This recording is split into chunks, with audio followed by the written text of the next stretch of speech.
Hey y'all, it's your girl Gemini Jazz with House of Chiron, and we are back with another episode of Galactic Gossip. Welcome in and thank you for tuning into my channel. If you are new to my channel, go ahead and hit that subscribe button that you can find right there. If you are returning to my channel, then welcome back. How are you doing? How was last week? We are moving into the second week of the new year, so it's exciting times. We have quite a few things to go over. We have Mercury station in retrograde this week, so we're going to talk all about that and what that looks like moving forward. So without further ado, I have a few quick announcements to make. We are still in the thick of the 7 days of conjure that is going on with myself and a few other wonderful ladies. It is being hosted by Chanel, who is the owner of Lizzie's Charm. So if you missed this one, you do not want to miss the next one. That will be held at the beginning of the spring season. So it will be at the spring equinox when we host another one. And that information will come later on in the year. But anywho, also, we still have the Celestial City membership that is open. The year ahead forecast will be going on sale. You can purchase them in several different ways. So I will be putting that out where you can purchase all 12 signs for a certain amount, or you can purchase them individually for a separate amount. Also, I will start making the sale for the month ahead reading. So I will have readings going out per month that you can purchase, and that will be at a very low price for your month ahead forecast. So if you want to purchase all 12 signs, there will be an option for that, as well as if you want to purchase them individually. Okay, so those are my new announcements. I don't have anything else besides that. You all know about the Chiron candles that are coming out, and I will give you more information on that when that time comes. As of right now, they are back. Where is it? There. You can't really see them, but they're back there and they're all doing their thing. Anywho, so that's all the announcements that I have. Now let's get into this week's forecast, because I'm not going to hold you all very long. I'm at least try not to. So we are on the second week of January, the second week of the new year. So we are going to cover the energy for January 9th all the way through January 15th. And today, when you're probably, getting this, we are experiencing the sun Kazemi with Venus. Okay, so the sun is making a conjunction with Venus retrograde on January the 8th when this is coming out. So it's happening at 18 degrees. So it's kind of like a ending of a phase because of that number 9. The 1 plus the 8 is the 9. So on January 8th, which is 1-8, which is also a 9. So keep that in mind as well. That's happening the day that this is coming out, and it's all in Capricorn. Venus retrograde in Capricorn is having us to reevaluate and establish those boundaries when it comes to our values, setting those things in order for our finances and partnerships and things like that. So the sun brings things into focus while helping us to establish those goals that we are seeking, those Venusian goals, right? Now, while the sun is making this connection to Venus, Venus is love, harmony, finances, beauty, partnerships, all those things. We're gravitating towards this, our forward gazes, are happening in the forefront of our minds. So today is really a beautiful day to focus on the pleasure, right? What pleases you in life, what pleasure really means to us on an individual and also collective level. So at the same time, while we're still trying to develop what that means and what that looks like, we are in this space of recognizing issues within our self-worth, financial instability, relationship imbalances.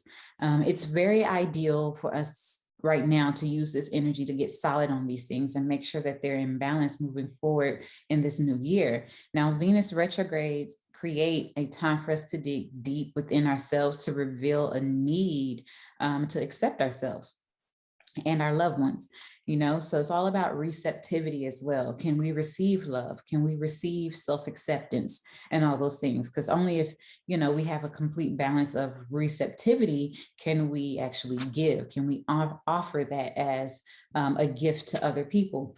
Okay, so that's the term for this season. It's a receptivity. Really, that's the term for this entire year, because this is a year of 6, which is ruled by Venus. And so Venus is all about receptivity. Anywho, on another level, we may find ourselves today, shopping, indulging in entertainment, social dynamics. It's great energy to socialize and connect with your loved ones. Fun family activities, especially that with children, because the sun energy is very playful and childlike. But just be careful that you do not do any overindulgence, because that can lead to overspending, overeating, yada, yada, yada. So balance is essential when using this energy, okay? Now, moving beyond that, the time that this energy or this report is coming out, the energy that is coming out under, we have on the 10th, Mercury, which is in Aquarius, is making a sextile to Chiron, which is in Aries, and that is happening on January 10th. So we're talking about the pain on this day, right? Those revelations surrounding the path to our purpose, that's going to get ignited.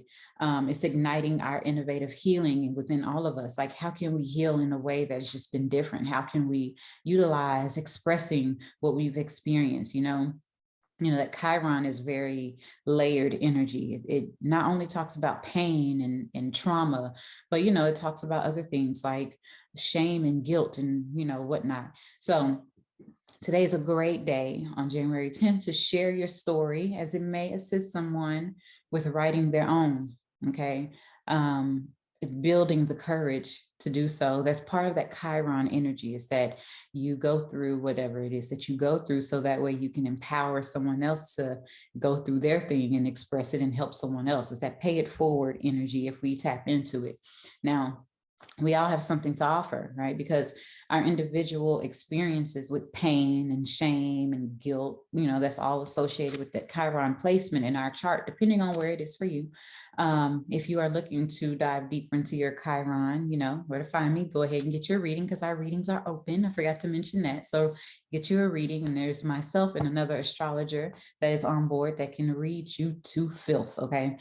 Anywho, so those Chiron placements, they give us some type of experience that's different that we can offer to someone else.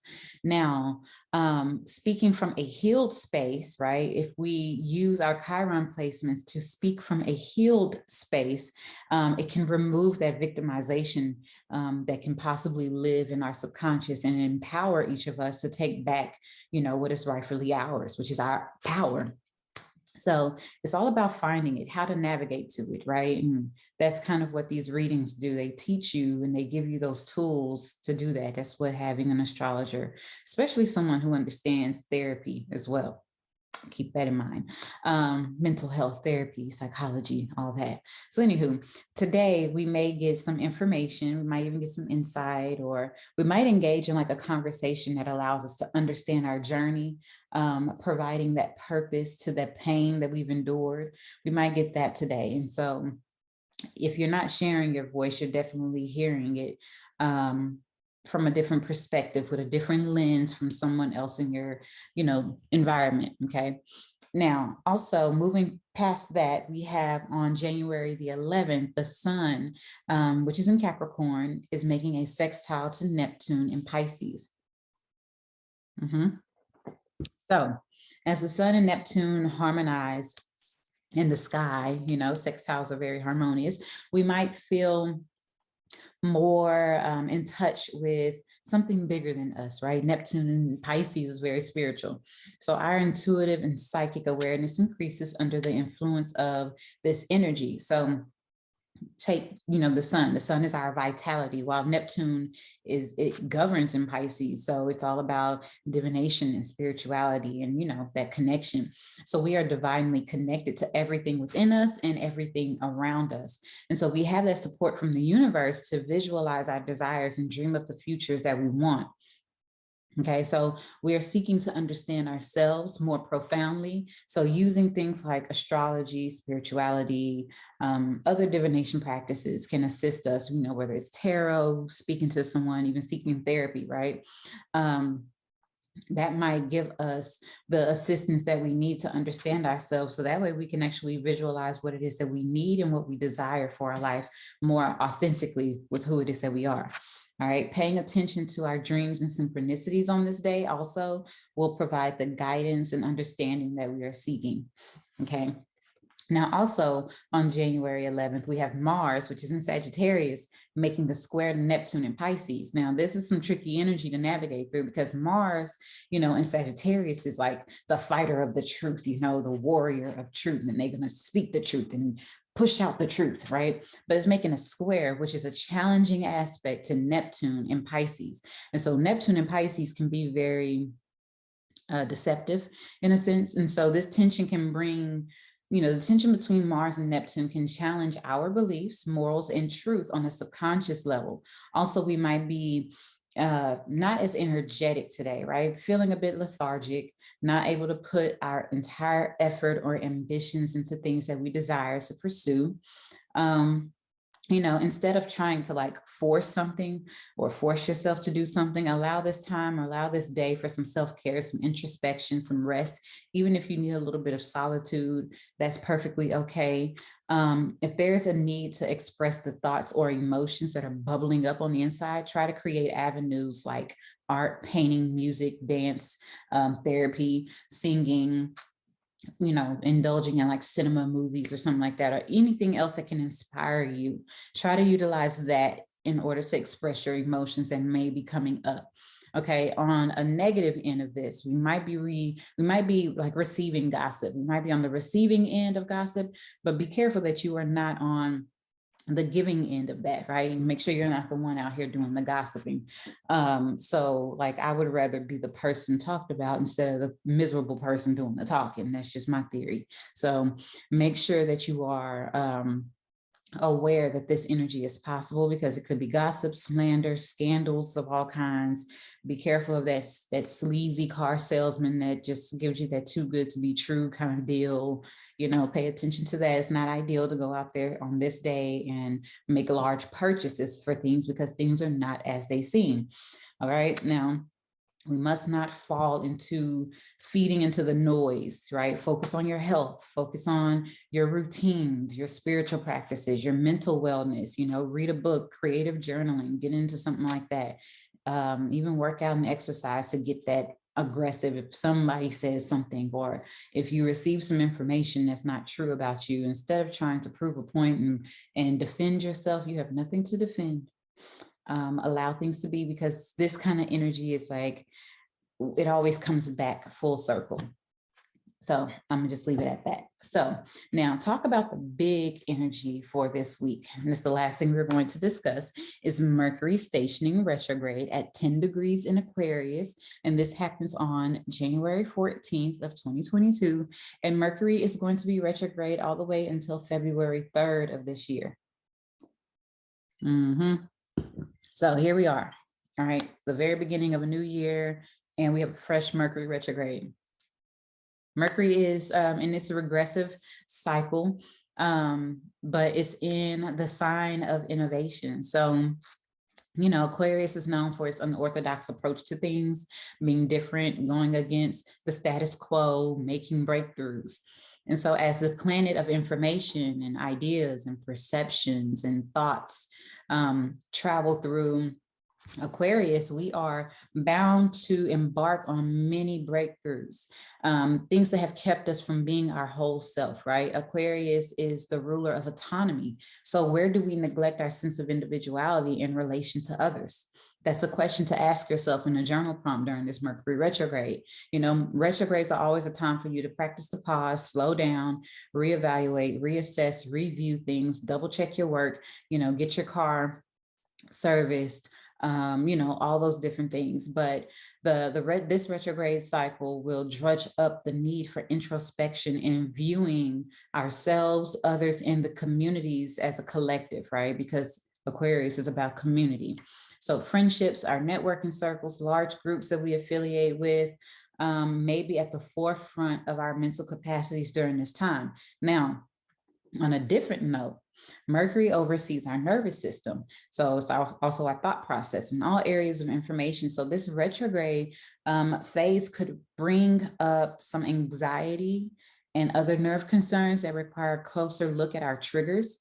So through this analysis of the limbic system, right? So that's where our emotions basically are. It's just that the limbic system houses most of our emotional life. Okay, we can better understand our motivations and how we navigate our reactions by focusing on the limbic system.